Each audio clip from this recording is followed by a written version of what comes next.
अस्सलाम वालेकुम dear students, मैं हूं आपका इंस्ट्रक्टर आतिफ नसीम और ये है आपका YouTube channel science made sensible.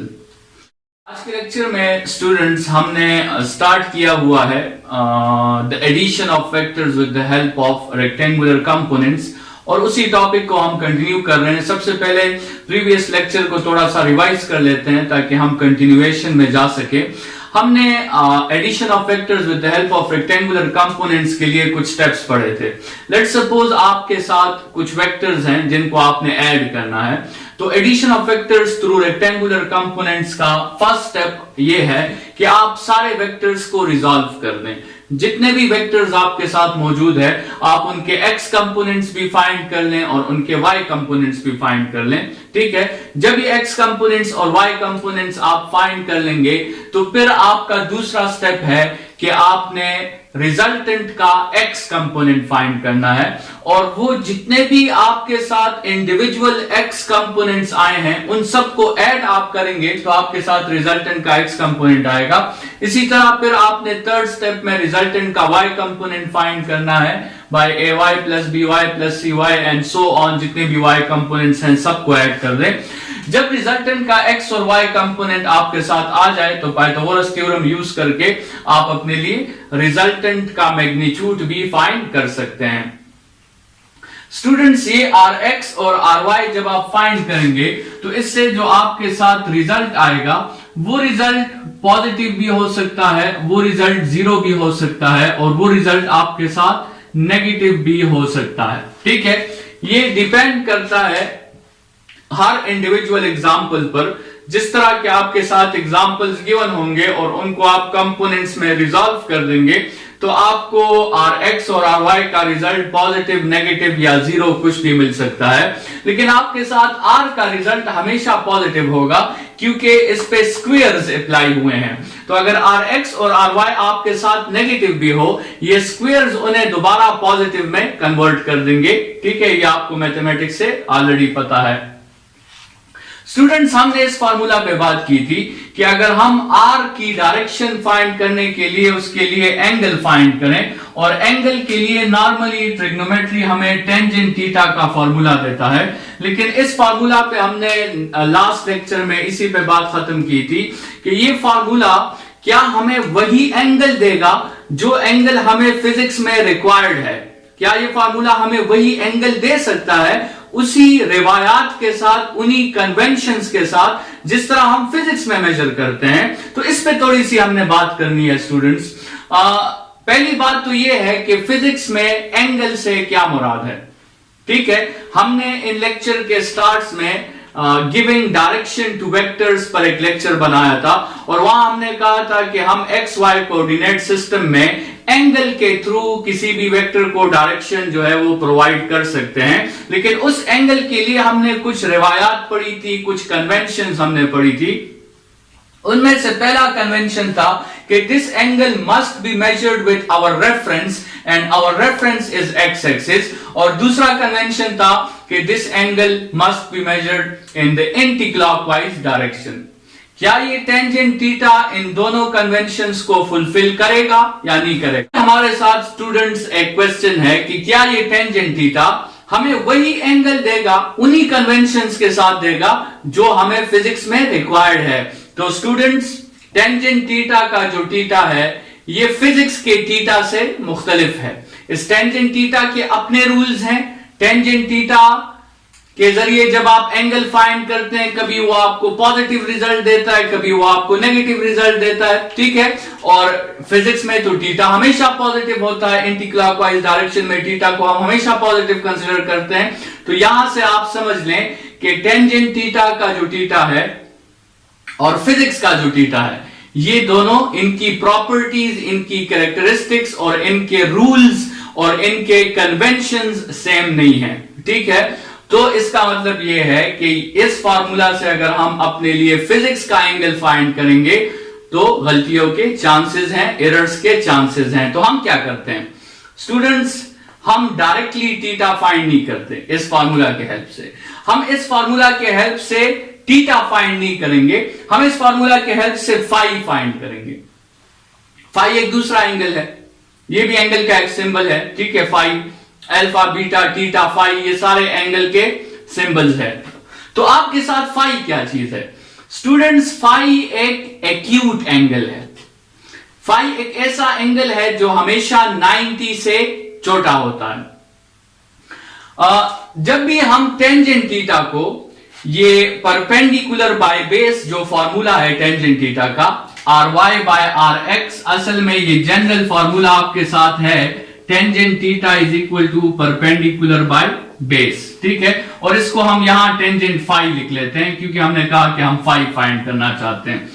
जब भी आप इस फॉर्मूला को परपेंडिकुलर और बेस की वैल्यूज जो है वो आप पॉजिटिव देते हैं, नेगेटिव वैल्यूज आप नहीं देते, तो आपके साथ एंगल हमेशा 90 से छोटा होता है, ठीक है। तो जब भी आप परपेंडिकुलर और बेस को पॉजिटिव वैल्यूज दोगे इस फॉर्मूला में, जो रिजल्ट आएगा आपके साथ एंगल का वो हमेशा 90 से छोटा होगा, और उस एंगल को हमने फाई कहा है। और इस फार्मूला के थ्रू हम थीटा फाइंड नहीं करेंगे, हम सबसे पहले फाई फाइंड करेंगे।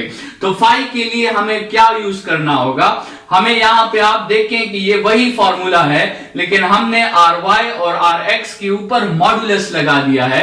मॉडुलस का मतलब ये है कि अगर आर वाई और आर एक्स की वैल्यूज नेगेटिव भी हो तो ये मॉडुलस उसे पॉजिटिव में कन्वर्ट कर दें, ताकि हमें जो एंगल इस फॉर्मूला से मिले वो हमें एक एक्यूट एंगल मिले, एक 90 से छोटा एंगल हमें मिले, ठीक है। और देखें आर वाई और आर एक्स की वैल्यूज तो नेगेटिव हो सकती है, जैसे यहां पे हमने डिस्कस किया कि आर वाई की वैल्यू, ये सारी आर वाई और आर एक्स पॉजिटिव भी हो सकता है, जीरो भी हो सकता है और नेगेटिव भी हो सकता है। तो हमने क्या कहा, हमने अपने लिए तरीका ये निकाला कि हम इस फार्मूला के थ्रू डायरेक्टली एंगल फाइंड नहीं करेंगे, जो फिजिक्स वाला एंगल है। हम सबसे पहले एक्यूट एंगल फाइंड करेंगे, और एक्यूट एंगल के लिए कंडीशन ये है कि आपने जो वैल्यूज पुट करनी है, आपने नेगेटिव वैल्यूज पुट नहीं करनी, आपने सिर्फ और सिर्फ पॉजिटिव वैल्यूज जो है वो आपने पुट करनी है। चलें स्टूडेंट्स, अगर हम ये फाई फाइंड कर भी लें, ठीक है, अभी इसके बाद हम नेक्स्ट लेक्चर में इस पे एक एग्जांपल कर लेंगे जिसपे आपको ये सारी बातें क्लियर हो जाएगी। लेकिन फर्ज करें हमने ये फॉर्मूला यूज किया और हमने आर वाई और आर एक्स की नेगेटिव वैल्यूज यूज नहीं की, उनकी पॉजिटिव वैल्यूज यूज की, और हमने इस फॉर्मूला के हेल्प से फाई फाइंड कर लिया। तो अभी हमें क्या करना होगा, हमें इस फाई को अपने फिजिक्स के एंगल में कन्वर्ट करना होगा। तो फिर दूसरा स्टेप हमारा क्या होगा, we will convert this phi to angle theta, जो हमें फिजिक्स में रिक्वायर्ड है, वो एंगल जो ये दोनों कंडीशंस जो है सेटिस्फाई करें, वो एंगल जो एक्स एक्सिस के साथ मेजर हो और एंटी क्लॉकवाइज डायरेक्शन में मेजर हो, ठीक है। स्टूडेंट्स याद रखें कि टेंजेंट जो होता है, टेंजेंट फाई, टेंजेंट जब एक्यूट एंगल फाइंड करता है तो टेंजेंट असल में बेस और हाइपोटेन्यूज के दरमियान एंगल फाइंड करता है। टेंजेंट जब भी एक्यूट एंगल फाइंड करता है बेस और हाइपोटेन्यूज के दरमियान फाइंड करता है। ये जो आपके साथ फाई फाइंड हुआ है एक्यूट एंगल, ये किन दो साइड्स के दरमियान है, ये बेस और हाइपोटेन्यूज के दरमियान है। तो अच्छा, अभी हमने ये डिस्कस किया कि हमने फाई तो फाइंड कर लिया, अभी हम इस फाई को थीटा में कन्वर्ट करेंगे। तो इसके लिए हमें क्या करना होगा, इसके लिए हमें ये देखना होगा कि हमारे साथ जो ये आर आया है, जो हमारे साथ फोर्थ स्टेप में आर आया है, ये आर किस क्वाड्रेंट में होगा। ये आर फर्स्ट क्वाड्रेंट में भी हो सकता है, सेकंड क्वाड्रेंट में भी हो सकता है, थर्ड में भी हो सकता है और फोर्थ में भी हो सकता है। ये स्टूडेंट्स आपको कैसे पता चलेगा कि आर किस क्वाड्रेंट में है? आपको जो आर के दो कंपोनेंट्स हैं उनके साइंस से आपको पता चलेगा कि आर किस क्वाड्रेंट में है। देखिए स्टूडेंट्स, अगर आर आपके साथ टर्मिनल रे फर्स्ट क्वाड्रेंट में है तो वो उसी वक्त पॉसिबल है जब उसका आर एक्स और आर वाई दोनों पॉजिटिव हो। अगर आर सेकेंड क्वाड्रेंट में है तो उसका आर एक्स नेगेटिव होगा और आर वाई उसका पॉजिटिव होगा। इसी तरह अगर आर थर्ड क्वाड्रेंट में है तो उनके दोनों कंपोनेंट्स नेगेटिव होंगे, और अगर आर फोर्थ क्वाड्रेंट में है तो उसका आर एक्स पॉजिटिव होगा और आर वाई उसका नेगेटिव होगा। तो जैसे ही आप ये सेकेंड और थर्ड स्टेप जो है कंप्लीट कर लेंगे, आपको यहां पर साइंस का पता चल जाएगा, और जैसे ही आपको साइंस का पता चल गया, आपको ये भी पता चल गया कि आर किस क्वाड्रेंट में है। ठीक है, तो ये पहले से ही आपने ज़हन में रखना है कि आर किस क्वाड्रेंट में है, क्योंकि हर क्वाड्रेंट के रूल्स अभी मुख्तलिफ है। सबसे पहले हम बात करते हैं, अगर आर फर्स्ट क्वाड्रेंट में है, मतलब आर एक्स भी पॉजिटिव है और आर वाई भी पॉजिटिव है, तो आर फिर फर्स्ट क्वाड्रेंट में हुआ। फर्स्ट क्वाड्रेंट में देखें वैल्यूज पहले से ही पॉजिटिव थी, फॉर्मूला में भी आपने पॉजिटिव वैल्यूज यूज की है। इसका मतलब यह है कि जो आपका फाई का एंगल आया है वही फाई का एंगल असल में फिजिक्स का वो थीटा वाला एंगल भी है, मतलब इसमें दोनों आपके साथ सेम है, फाई और थीटा दोनों सेम है। ठीक है, यहां पे देखें ये टेंजेंट ने जो फाई का एंगल फाइंड किया है बेस और हाइपोटेन्यूज के दरमियान फाइंड किया है, और यही हमारा थीटा भी है, क्योंकि ये दोनों कंडीशंस को सेटिस्फाई कर रहा है। स्टूडेंट्स, अगर टर्मिनल रे आपके साथ सेकंड क्वाड्रेंट में हुआ, तो सेकंड क्वाड्रेंट में जो टेंजेंट के फार्मूला से फाई एंगल आया है वो ये एंगल है, क्योंकि ये बेस और हाइपोटेन्यूज के दरमियान एंगल है। लेकिन फिजिक्स में हमें ये एंगल नहीं चाहिए, क्योंकि ये तो नेगेटिव एक्स एक्सिस के साथ बना है। हमें तो ये एंगल चाहिए जो पॉजिटिव एक्स एक्सिस के साथ एंटी क्लॉकवाइज डायरेक्शन में बना है।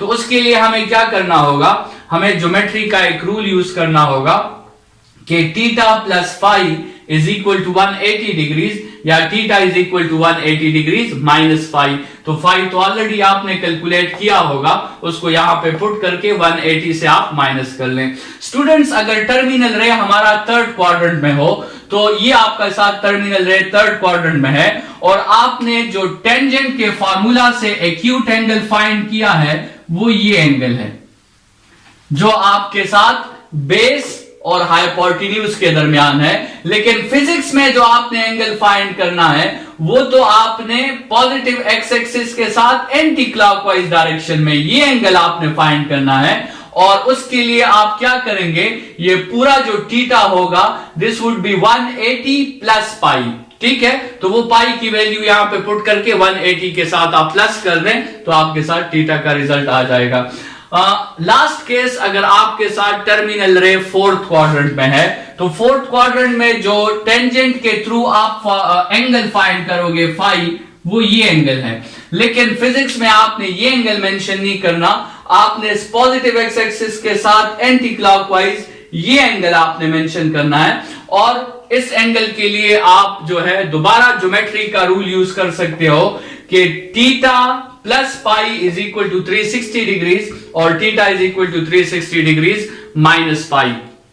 ठीक है, तो आप जो पाई फाइंड करोगे वो या तो डायरेक्टली थीटा के इक्वल होगा, या वो एंगल आपको 180 से माइनस करना होगा, या आपको वो एंगल 180 पे प्लस करना होगा, और या आपको वो एंगल 360 से माइनस करना होगा।